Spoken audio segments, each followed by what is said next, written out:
Hi, I'm Enid, we're Circle of Divine, and today we are featuring Jessica Adams. Jessica is the astrologer for Cosmopolitan, Harper's Bazaar, the author of Astrolove, published by Corgi, many other astrology books, and hello Jessica. G'day, how you going? All right, thank you. All right, first of all, how did you get into astrology in the first place?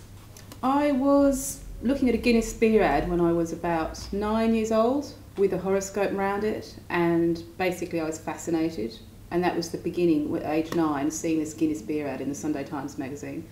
And then when I was about 21, I started to take it very seriously because I had a rotten year, and then when I was 23 I got my first column, so a long time. I'm quite ancient, really. Key question surely is, when we have so much information that we can use in a birth chart, what is it about asteroids that make them so important? That's a really good question. They actually make your life easier because they expand the vocabulary of meaning that you're working with.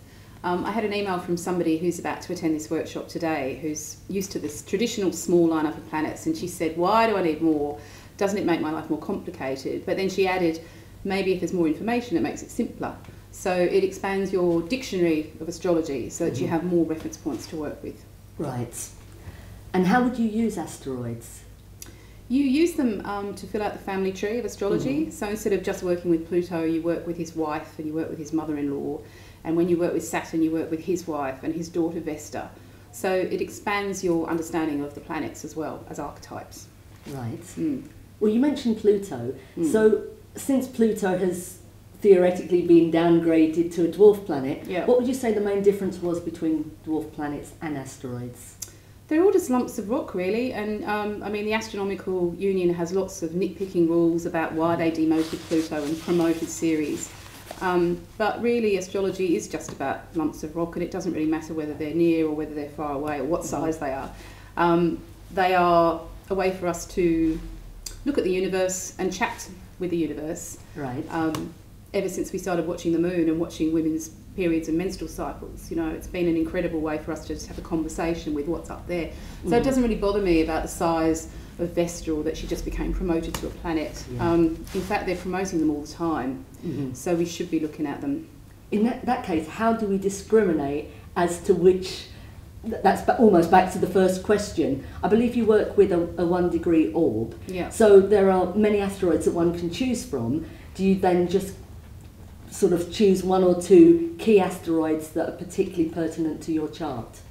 I just completed the family tree of astrology. So Venus had a husband and his name was Vulcan, and we all know that Venus had a lover and his name was Mars, but she also had a son and his name was Cupid. So that's the Venus family. And then you go to Jupiter, has a huge family, so his wife Juno and his daughters Fortuna and Minerva and Diana, and his sons Bacchus and Apollo, and their children and their children. So I don't go for anything outside the Roman Latin family of astrology. I've just completed the family circle you choose from. I guess the issue I have with using Greek named asteroids is that you end up being very confused then, because there's a Zeus asteroid, so do we use that or Jupiter? And there's an Aphrodite asteroid, so do we use that or Venus? But if you accept that the nomenclature of astrology is Roman Latin, there's a kind of inner logical system to sticking with the Romans, but everything works. It's all divination. Exactly, because there sounds like there are quite a few asteroids. How do you hone in on what is going to be most relevant? Yeah, there are millions of them. There's Monty Python asteroids, there's a Terry Gilliam asteroid and a John Cleese asteroid.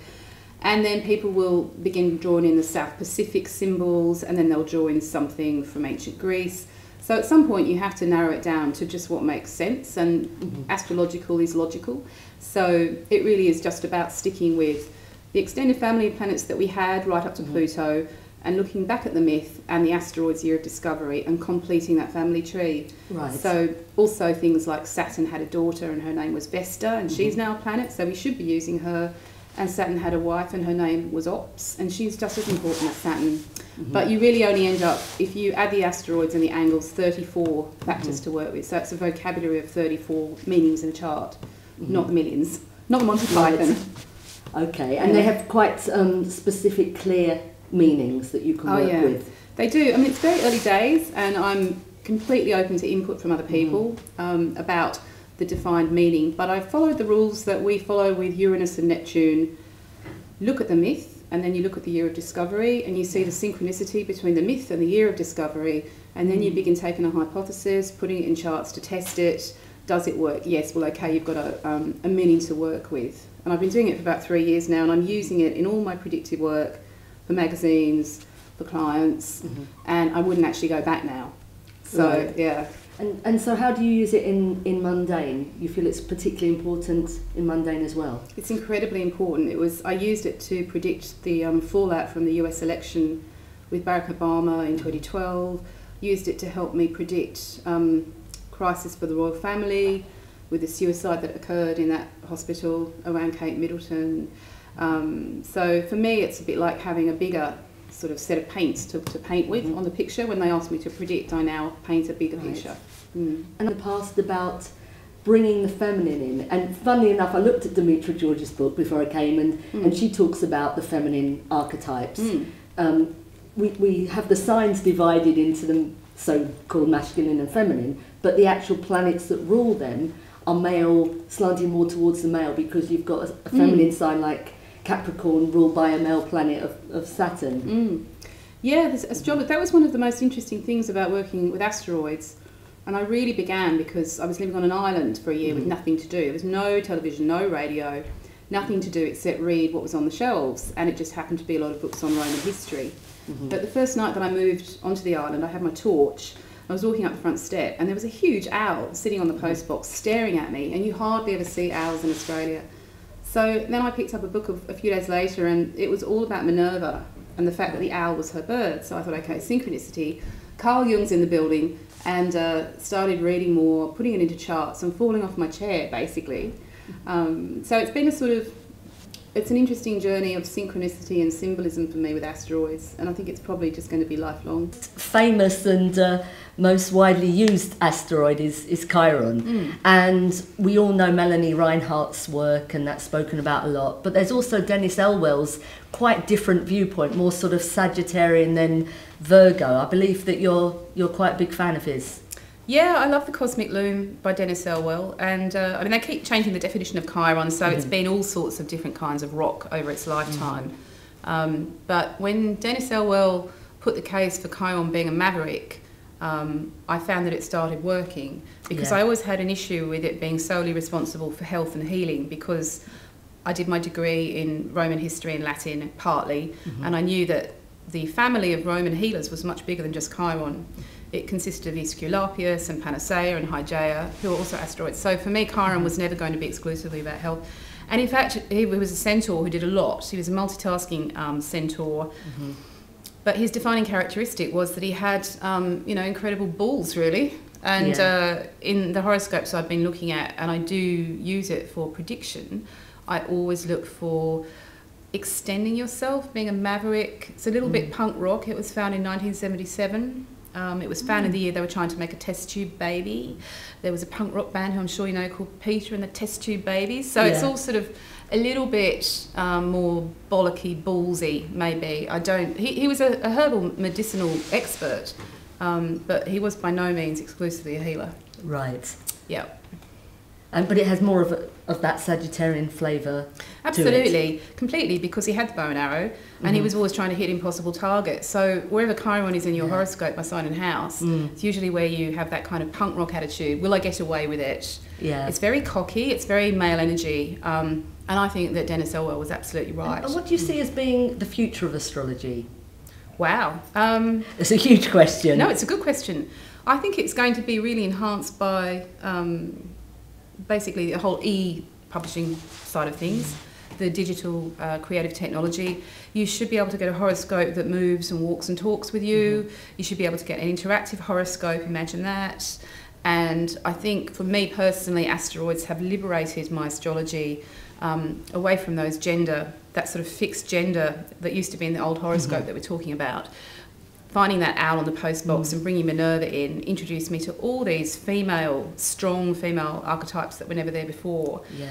And my cosmopolitan readers love it. They love it because they've been given they're sort of girl power asteroids, really. We used to have the Moon or Venus, you know, and Venus was an adulterous wife. The Moon is a mum. So somewhere between those two, could we have a few more options, you know, to be female? And one of the great things about this astrology is that you have Diana, who never married or had children, who is Jupiter's daughter, and Minerva, Jupiter's other daughter, was the goddess of wisdom. So suddenly you've got these other symbols to work with, and I love the fact that my Cosmo reader is getting into them, and that we finally have a 21st century astrology. Yeah. So that's what I'm experimenting with. That was quite funny, really, because I automatically, when you said about the Moon and Venus, I find quite often if they're in hard aspect in a chart, you've got the mother, you've got the wife and the lover, and completely. And it sounded like the Virgin and the whore and the whole Christian tradition. Yeah, you're either a tarty old Venus or you're, you know, a loving wife and mother. But somewhere around, the Romans knew that there were so many other archetypes, and one of my very favourite asteroids is Vesta, because she talks about male-female politics. When you have one man who's got a lot of women dancing around him, dancing to his tune, and as soon as you find Vesta, you can bust that. So as a feminist, I think Vesta's great. She's very big in the chart of Henry VIII and Bill Clinton. And it's great to know that you have Vesta transiting, because then you understand the games that men play and you know what to do about it. So you get involved with a sisterhood and you break the game up. Wow. Yeah. You're going to be talking about that this afternoon? Yes, after another glass of wine, I certainly will. Oh, Vesta, that sounds absolutely riveting. Vesta is, I first looked at Vesta because she's always associated with wheat and Weetabix, which isn't very adventurous, or, you know, ovens. And I thought there had to be more to it. And in fact, she was, of course, the goddess of the Temple of the Vestales in ancient Rome. There were a bunch of carefully selected women who were all very young girls, virgins, who were required to live with a closed-gate community to keep the sacred flame alive. And if they had sex, Rome would fall. So these Vestal virgins were in a strange position because they're very powerful, but they were also under the complete control of the emperor, who could put them to death in the most awful way. They would be buried alive. So it was this weird dichotomy between female power and male power over them, because the Vestales were regarded as the future of Rome, but at the same time, they had to be celibate. So you always get gender politics with Vesta. And when I looked at the chart of Henry VIII, I thought, that's interesting. And then I looked at the chart of Richard Branson, Virgin Airlines, surrounded by flight attendants. That's interesting. And then I looked at Tony Blair and Blair's Babes, and I just thought, you know what, all these orbs are 0 degree. So Houston, we have a pattern. And in fact, the year that Vesta was discovered was a very big year for the Blue Stockings, group of female academics with one man to control them. So yeah, if you have Vesta in your horoscope, be you male or female, have a look. What would you say to cynics and unbelievers of astrology? Because we get a pretty hard time. Yeah, I love those people. They've always got beards for some reason, and you go to dinner parties and they've always got beards, and they go, oh, it's a load of rubbish then, tell me my sign. You know, I don't know, the sign of the idiot with the beard, I don't know. Basically, anybody who hasn't caught up with 21st century science, and in fact it was 20th century, who doesn't understand the way that consciousness works and the fact that you are the experiment, doesn't get it. And time is an illusion. The clock and the calendar are all made up, and so is astrology. It's just an alternative way of keeping time. It's people's time. Yeah. And it works really well. It's an alternative to normal time. So that's all there is to it. It's all in the eye of the beholder. But for people to rubbish it is just, it's so 20th century. Yeah. Richard Dawkins, you know, and people like Brian Cox, they're an embarrassment to science because they don't understand one of the basic principles of quantum. And to sort of just poo-poo everybody who's looking at a different kind of time or reality. It's almost like my reality is the real reality. It's the real reality. It's so stupid. They're all real. Yeah. I think absolutely. So. Thank you very much. Thank you, Jessica. Thank you.